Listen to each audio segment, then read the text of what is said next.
पुराने समय की बात है। एक व्यापारी की 4 पत्नियां हुआ करती थी। वह अपनी चौथी पत्नी से बहुत ज़्यादा प्रेम करता था।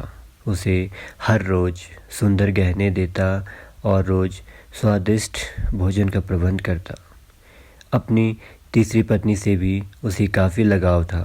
जब वह उसके साथ बाहर निकलती तो उसे अपने पर बड़ा गर्व होता। उसकी दूसरी पत्नी भी उससे बहुत ज़्यादा प्यार करती थी।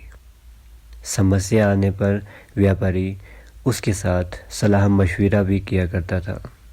उसकी चौथी पत्नी बहुत ही खूबसूरत थी और वफ़ादार भी। वह उसका पूरा ख्याल रखती थी, लेकिन व्यापारी कभी भी उसकी तरफ ज़्यादा ध्यान नहीं देता था और ना ही वह कभी उसके गहरे प्यार को समझ पाया। एक बार व्यापारी बीमार पड़ गया। जब उसे लगा कि अब उसका अंत निकट आ गया है तो उसे बड़ी हताशा हुई।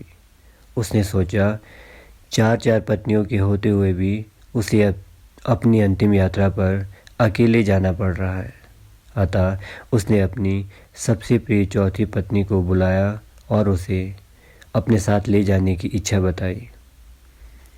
यह बात सुनते ही पत्नी ने साफ इनकार कर दिया।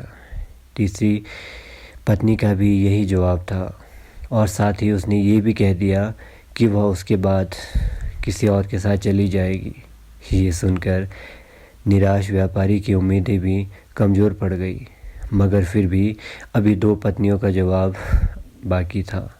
अतः अब दूसरी पत्नी ने कमरे में कदम रखा और कहा कि मैं सिर्फ शमशान तक ही साथ दे पाऊंगी।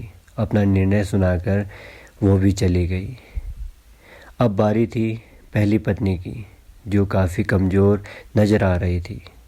पति की इच्छा सुनते ही उसने कहा, मैं हमेशा तुम्हारे साथ हूँ, जहाँ भी तुम रहोगे मैं साथ चलने को तैयार हूँ। ये शब्द सुनकर व्यापारी ने सुकून की सांस ली और हमेशा के लिए अपनी आंखें बंद कर ली।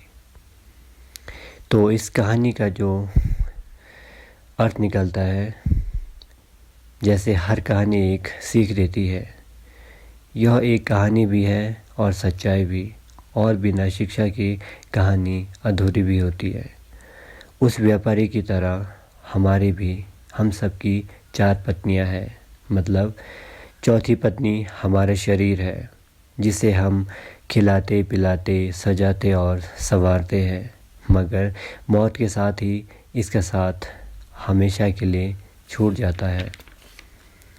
तीसरी पत्नी है हमारी दौलत, जो हमारे बाद किसी और की हो जाती है। दूसरी पत्नी है हमारे परिजन, जो हमसे प्यार करते हैं, हमसे लगाव तो रखते हैं, लेकिन उनके साथ भी शमशान तक ही रहता है। और हमारी पहली पत्नी यानी हमारी अच्छाई है, जो मौत के बाद भी हमसे जुड़ी रहती है जन्मों जन्म तक। मगर अफसोस इस बात का है कि हम सभी जीते जी अपनी अच्छाई पर ध्यान नहीं देते हैं और भौतिक सुख सुविधाओं के लिए लगे रहते हैं।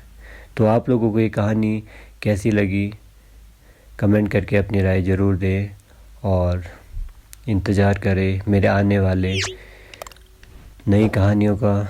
और बने रहिएगा मेरे चैनल पे और अपना प्यार बनाए रखिएगा। अपना ख्याल रखिए, सुरक्षित रहिए।